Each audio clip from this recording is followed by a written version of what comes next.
El cielo es real. Capítulo 16. Bob.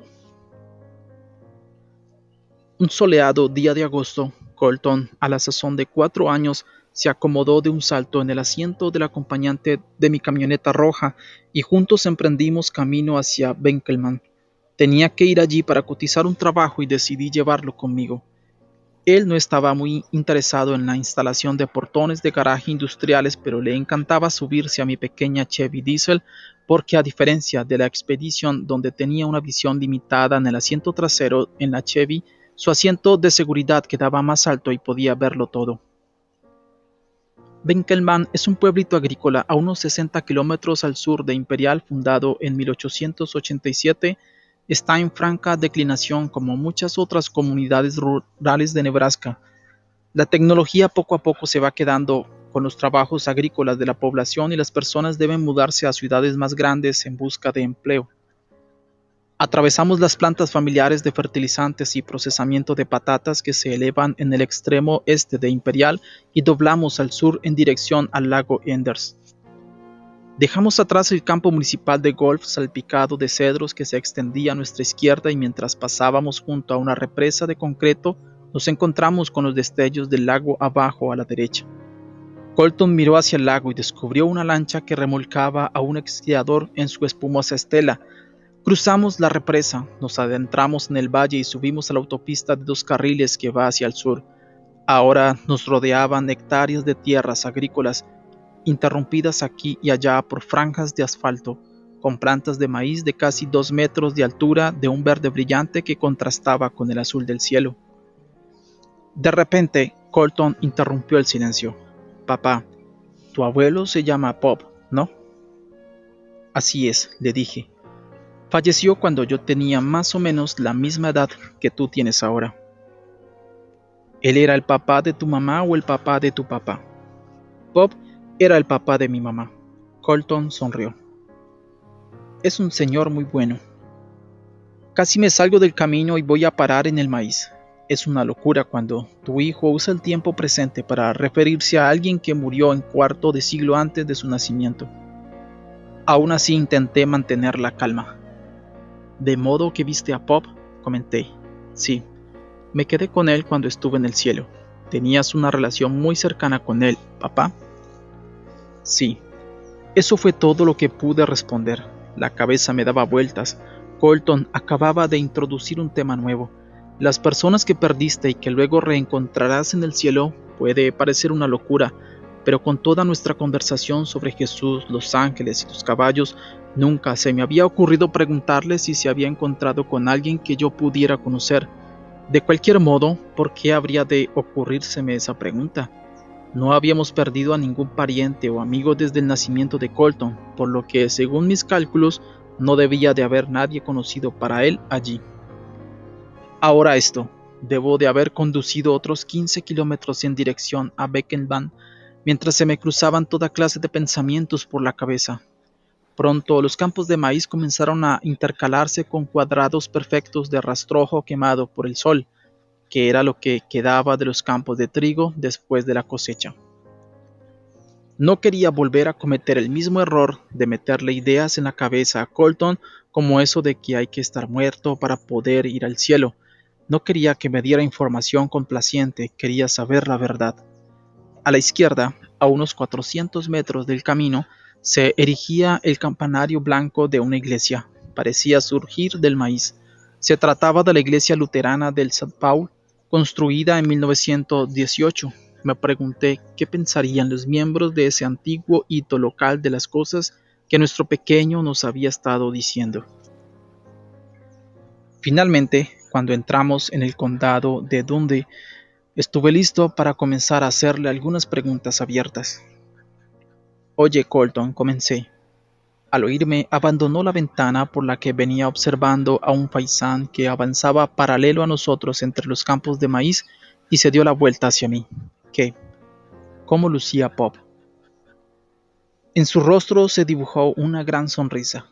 Papá, Bob tiene alas muy grandes. Otra vez hablaba en tiempo presente. Era extraño. Continuó. Mis alas eran muy pequeñas, pero las de Bob eran grandes. ¿Qué ropa tenía puesta? Estaba vestido de blanco, pero tenía azul aquí, dijo, mientras hacía todo lo bien que podía hacerlo amarrado a su asiento de seguridad, el movimiento que representaba la faja.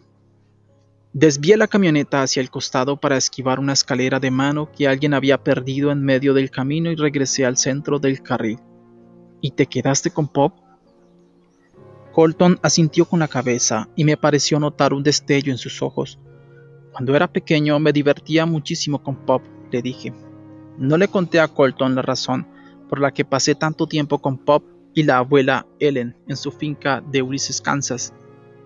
Pero la triste verdad era que mi padre, un químico que trabajaba para la petrolera Kerr-McGee Petroleum, sufría de trastorno bipolar. En ocasiones, cuando sus episodios se ponían lo suficientemente graves, mi madre, Kay, maestra de educación primaria, debía internar a papá en el hospital. En esas ocasiones me enviaba a casa de Pop para protegerme.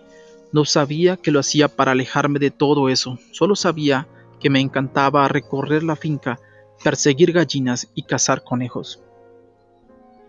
Pasé mucho tiempo con Pop en la casa que tenía con la abuela en el campo, le dije. Me subía a la cosechadora y al tractor con él. El abuelo tenía un perro y a veces lo llevábamos con nosotros a cazar conejos. Colton asintió otra vez. Sí, lo sé.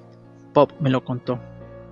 Como no sabía qué responder a esta afirmación, continué.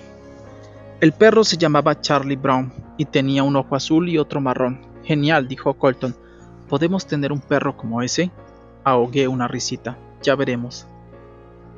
Mi abuelo Lawrence Barber era granjero. Era una de esas personas que conocen a todo el mundo y a quien todos consideran un amigo. La mayoría de los días se levantaba antes del amanecer y recorría la distancia que separaba su finca en Ulysses, Kansas, de la tienda de rosquillas del pueblo para intercambiar historias con sus amigos. Era un hombre corpulento. Antes de la crisis había jugado fútbol americano como defensor. Su esposa, la abuela Helen, la misma que nos envió dinero para ayudarnos con las cuentas del hospital, solía decir que hacían falta 4 o 5 atacantes para derribar a Lawrence Barber en el campo de juego. Pop solo iba a la iglesia de vez en cuando. Como muchos hombres, era más bien reservado en cuanto a las cuestiones espirituales. Yo tenía unos 6 años cuando murió. Venía conduciendo tarde en la noche y se salió del camino. Su Crown Victoria chocó contra un poste y lo partió en dos. La mitad superior del poste cayó hacia adelante y lo aplastó el techo del automóvil, pero el impulso que traía el vehículo lo llevó unos 800 metros campo adentro. El accidente dejó sin energía eléctrica un corral de engorde que quedaba un poco más atrás en la dirección en la que venía Pop, lo que hizo que uno de los trabajadores saliera a investigar qué había sucedido. Al parecer Pop estaba vivo y todavía respiraba después del accidente, porque los socorristas lo encontraron tendido sobre el asiento del acompañante, mientras intentaba alcanzar la manija para poder escapar del automóvil. Pero cuando la ambulancia llegó al hospital, los médicos lo declararon muerto. Tenía apenas 61 años. Recuerdo ver la angustia de mi madre en el funeral, pero su dolor no terminó allí. A medida que me hacía mayor, a veces la veía orar con el rostro cubierto de lágrimas. Cuando le preguntaba qué sucedía, me decía, me preocupa si Pop habrá ido al cielo. No fue sino hasta mucho tiempo después, en el 2006, que nos enteramos por medio de mi tía Connie sobre un servicio religioso especial al que Pop había asistido 2 días antes de morir. En ese servicio estaría la respuesta sobre el destino eterno de mi abuelo. Era el 13 de julio de 1975. El lugar, Johnson, Kansas. Mamá y la tía Connie tenían un tío llamado Hubert Caldwell. Me agradaba el tío Hubert. Era un predicador rural modesto a quien le encantaba conversar. Era el tipo de hombre con el que no cuesta hablar. Además, yo disfrutaba de su compañía porque era de baja estatura, más bajo que yo. Tener que mirar hacia abajo para conversar con alguien es algo que me sucede tan pocas veces que esa oportunidad se siente como un privilegio. El tío Hubert había invitado a Pop, Connie y a muchas otras personas a los servicios de avivamiento que presidía en su pequeña iglesia rural. Desde detrás de su púlpito en la Iglesia de Dios de la Fe Apostólica, Hubert cerró su mensaje y preguntó si alguno de los presentes quería darle su vida a Cristo. El tío Hubert Vio a Pop levantar la mano, pero de algún modo mi madre no supo de eso en su momento y durante los 28 años siguientes la salvación de mi abuelo fue una preocupación intermitente para ella. Cuando regresamos a casa después de la visita a Benkelman, llamé a mi madre para contarle lo que había dicho Colton. Esto fue un viernes. A la mañana siguiente estaba estacionando su automóvil en nuestra entrada. Había conducido desde Ulises solo para escuchar lo que su nieto tenía que decir sobre su padre. Nos sorprendió lo rápido que había llegado. Wow, sí que condujo sin desviarse, dijo Sonia. Esta noche, durante la cena, Sonia y yo escuchamos a Colton contarle a su abuela sobre el caballo del arco iris de Jesús y sobre el tiempo que había pasado con Pop. Lo que más le sorprendió a mamá fue la forma en que Colton le contó la historia. Pop había reconocido a su bisnieto aun cuando Colton nació décadas después de su muerte.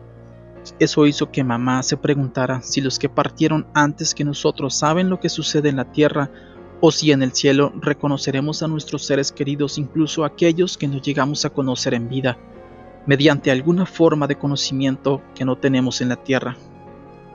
Luego mamá le hizo una extraña pregunta a Colton. ¿Dijo algo Jesús sobre el hecho de que tu papá se haya convertido en pastor? Mientras me preguntaba en silencio por qué rayos habría de surgir mi vocación como tema de conversación en el cielo, Colton me sorprendió con un entusiasta movimiento afirmativo de cabeza. Ah, sí. Jesús me dijo que fue donde papi y le dijo que quería que fuera pastor y que papi le dijo que sí y Jesús se puso muy contento. Estuve a punto de caerme de la silla. Eso era cierto. Y recuerdo vívidamente la noche en que sucedió. Tenía 13 años y estaba en un campamento juvenil de verano en la Universidad John Brown, en Siloam Springs, Arkansas.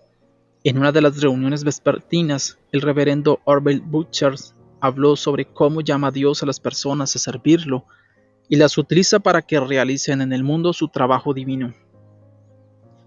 El pastor Butcher es un predicador de baja estatura, calvo y vivaz. Era enérgico y estimulante y no aburrido y seco como un niño esperaría que fuera un pastor mayor. Esa noche nos presentó un desafío a los 150 adolescentes allí reunidos. Aquí hay algunos jóvenes que a Dios le resultarían útiles como pastores y misioneros, dijo. El recuerdo de ese momento es uno de los más claros, puros y nítidos de mi vida, algo así como la graduación de la escuela secundaria o el nacimiento del primer hijo. Recuerdo que nos dispersamos y que la voz del reverendo se perdió en la distancia. De pronto sentí una presión en el corazón, casi como un susurro. Ese eres tú, Todd. Eso es lo que quiero que hagas. No tenía dudas de que acababa de oír a Dios y estaba decidido a obedecerlo. Me di la vuelta hacia el pastor Butcher justo a tiempo para escucharlo decir que si alguno de nosotros había oído a Dios esa noche, si alguno se había comprometido a servirlo, debería decírselo a alguien cuando llegara a casa para que al menos una persona más lo supiera. De modo que cuando llegué a casa, fui a la cocina. Mamá, dije, cuando crezca, seré pastor. Desde ese día, décadas atrás, mamá y yo repasamos esa conversación en varias oportunidades, pero nunca le habíamos dicho nada a Colton sobre esto.